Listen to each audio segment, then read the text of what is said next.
I use a program that allows me to edit my KoTOR save files. It has been invaluable, allowing me to quickly access certain scenes, access hidden scenes, and create interesting screenshots that I post on Instagram. But to a certain extent, it also allows me to analyze the game deeper. You may have noticed it in some of my videos. Going all the way back to Krea's Conundrums, The Tomb of Ludo Crash Part 3, I list off exactly how much dark or light side points the player gains for certain actions. That was all thanks to the KoTOR save editor. It also gives me better insight into the characters, specifically your party members. One day I decided to use it to look into the exact force alignments of all the party members, all without any influence one way or another. I decided to make a video going over them all because some of what I found was quite surprising. I also hope that it helps further the discussions and help get more analysis content created. What you need to know is that the game assigns light and dark side alignment from a scale of 0 to 100, which means the following. 0 is full dark side, 100 is full light side, 50 is neutral. Let's get the droid characters out of the way, because I feel like their alignment is more a subjective view of their programming.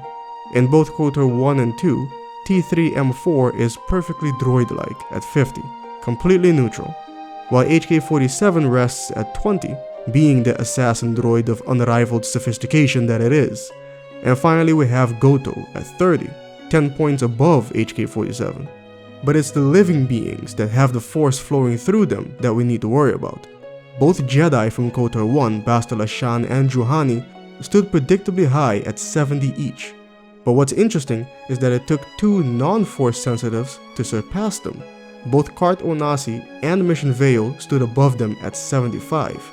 I would love to hear some opinions on why you think that may be the case in the comments section. Whether as Canderous Ordo or Mandalore, he was a non-force sensitive 30. He isn't quite the anti-Koth, but it's close. It's wrong to hide with shields surrounding you, hoping the enemy will be so good as to throw themselves at your feet to be slaughtered. I have no time or patience for cowards.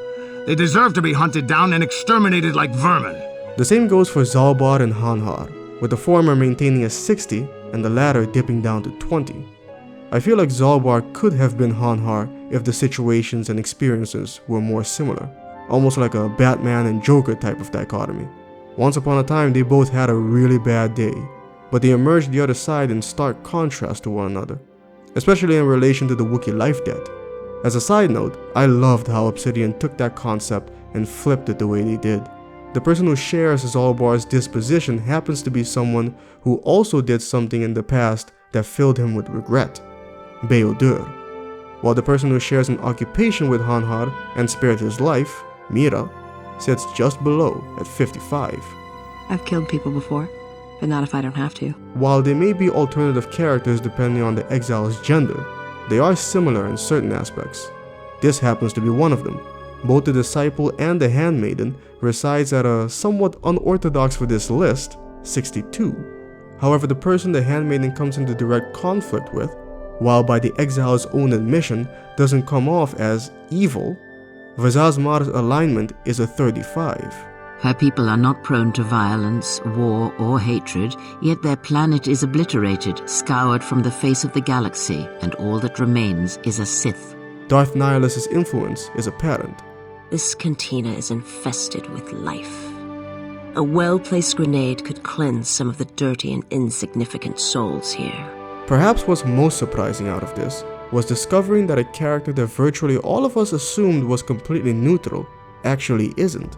Because leaning ever so slightly towards the light side with 55 points, we find Jolee Bindo. Those Jedi teachings die hard. Take an old man's advice, Euthura. I know the Jedi aren't as perfect as they think they are, but their way is a lot better than the way of the Sith. But Revan, when he had learned all he could, had other masters, that fool Jar and other Jedi on other planets. He learned from each, but in the end, he turned back to me. When he realized there was nothing more to be learned from the Jedi except how one could leave them forever. At true neutral, the character we find is of course Krea, but also Atton Rand. On the video I uploaded called Atton, the Fool or Jedi Murderer, the viewer Bernard Flint left this comment.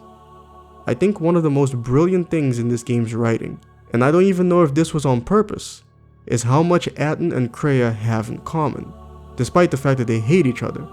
They both have animosity against Jedi and Sith, have been on both sides of the wars, have several betrayals, desertions in their past, etc.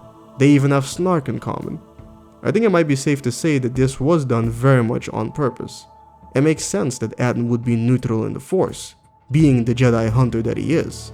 Let's not forget. Revan believed that meatbags that did not use or believe in the Force were especially important, since in many respects, they were more difficult for Jedi to detect.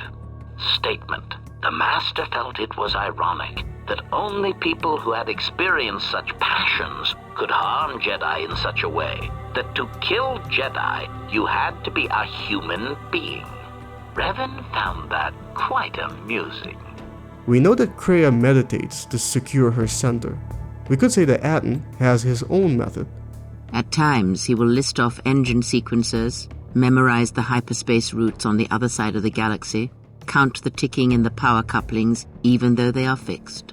At other times, he will imagine certain base lusts, certain indignities. But they both do it for similar reasons. Both reasons having to do with resisting the Force. Kreia does it to avoid the Force's influence. Aten does it to avoid the influence of Force users. But of course, that didn't stop someone as powerful as Kreia, and neither did it stop the Exile's natural leadership, something disconnected from the Force. This is backed up by the game's mechanics itself. As a centered, aligned Exile, your personal lightsaber crystal gives you a plus 12 to Force resistance. It's attractive to be an extremist. It makes you that much easier to manipulate. It doesn't matter which side